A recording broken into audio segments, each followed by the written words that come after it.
Ya, bismillahirrahmanirrahim. Assalamualaikum warahmatullahi taala wabarakatuh. Kita baru-baru ini mendengar pembentangan rancangan Malaysia ke-12 oleh Yang Amat Berhormat Perdana Menteri. Jadi kami di MOTEK menyambut baik pembentangan rancangan Malaysia ke-12 untuk tahun 2021 hingga 2025 yang bertemakan Keluarga Malaysia Makmur, Inklusif, Mampan oleh Yang Amat Berhormat Perdana Menteri di Dewan Rakyat pada 27 September.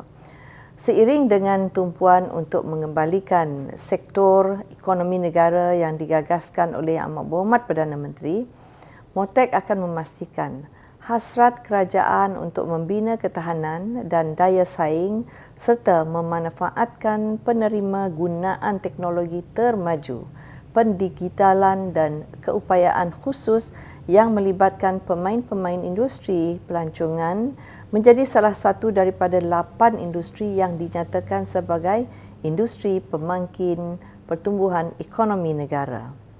Saya amat menghargai keprihatinan Yang Amat Berhormat Perdana Menteri di mana beliau telah menyatakan 9 fokus utama dan perkara pertama yang disentuh adalah berkaitan usaha mengembalikan semula momentum pertumbuhan ke atas semua sektor ekonomi dan mewujudkan sumber pertumbuhan baharu. Fokus pertama ini melibatkan beberapa industri yang strategik dan berimpak tinggi di mana sektor pelancongan merupakan salah satu daripadanya. Pertama itu iaitu fokus pertama ialah merancangkan pertumbuhan ekonomi yang terkandung di bawah RMK ke-12 juga adalah selaras dengan dasar pelancongan negara DPN kita 2020 ke 2030 iaitu pertama memberi tumpuan kepada usaha-usaha ke arah meningkatkan pendapatan negara. Kedua, menggalakkan kerjasama awam dan swasta. Ketiga, memperkasa masyarakat setempat. Keempat, mengukuhkan daya saing. Kelima, pembangunan sektor pelancongan secara mampan dan inklusif. Dan keenam, pemulihan industri pelancongan secara efektif berteraskan norma baharu serta kesediaan mendepani sebarang situasi ketidaktentuan pada masa akan datang.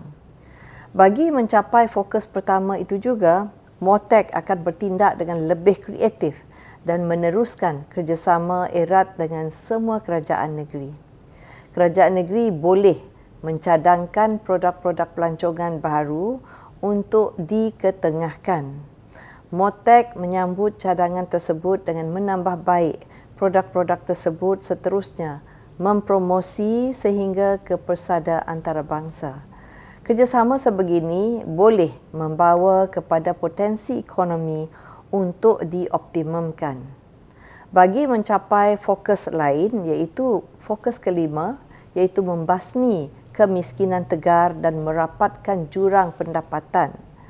Fokus keenam memperkasa agenda Bumiputera dan Keluarga Malaysia dan fokus ketujuh melonjakkan pembangunan Sabah, Sarawak dan negeri-negeri kurang membangun.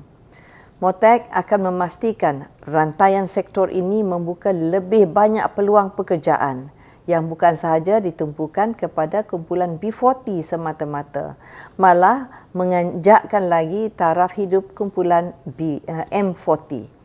Sebagai contoh, usaha sedia ada MOTEK yang akan diteruskan ialah memperkasakan kemahiran serta ilmu penggiat industri pelancongan dan kebudayaan serta meneroka peluang kepada penduduk di kawasan pedalaman yang berpotensi dijadikan kawasan eko-pelancongan. 6 focus areas ataupun focus areas ini adalah tumpuan kita akan diberi keutamaan sebagai strategi mencerdaskan semula industri pelancongan, iaitu pertama, mengembalikan keyakinan pelancong. Kedua, meningkatkan kualiti produk dan perkhidmatan. Ketiga, meningkatkan kemampanan produk pelancongan. Keempat, memperkukuh jenama Malaysia dan strategi pemasaran. Kelima, menginstitusikan reformasi tadbir urus. Dan keenam, mempergiat pelancongan domestik. Pada masa yang sama, Komitmen terhadap pelancongan yang mampan akan dapat mengukuhkan lagi peranan pelancongan sebagai pemangkin terhadap perlindungan alam sekitar, pemeliharaan dan pemuliharaan budaya dan warisan tempatan. Kekayaan pelbagai sumber khazanah alam dapat diperluaskan sehingga menjangkau masyarakat terpencil yang mampu menawarkan keunikan pengalaman kepada pelancong.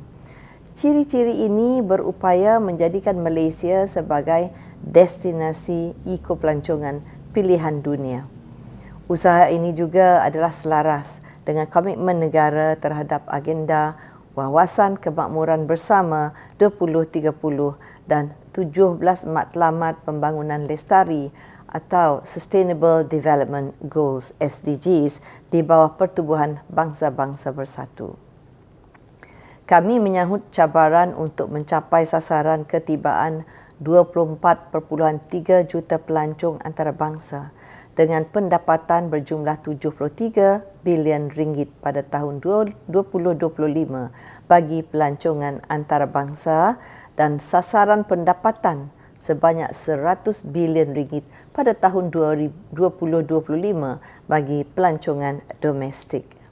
Seperti mana yang dinyatakan oleh Yang Amat Berhormat Perdana Menteri dalam sesi pembentangan rancangan Malaysia ke-12 2021 ke 2025 tersebut, sektor pelancongan yang paling terjejas berikutan pandemik COVID-19 dijangka akan mula pulih dengan sasaran pertumbuhan sebanyak 3.8%.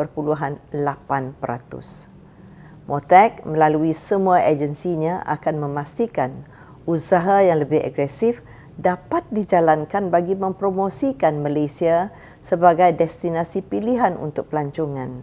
Kita mesti mengambil pendekatan yang baru di mana seni dan budaya mesti diberi keutamaan sebagai elemen utama produk pelancongan dalam usaha untuk mempromosi Malaysia. Sasaran kita adalah untuk meletakkan Malaysia untuk kembali semula sebagai destinasi pelancongan pilihan, tepat dengan tagline MOTAC, Coming Back Stronger.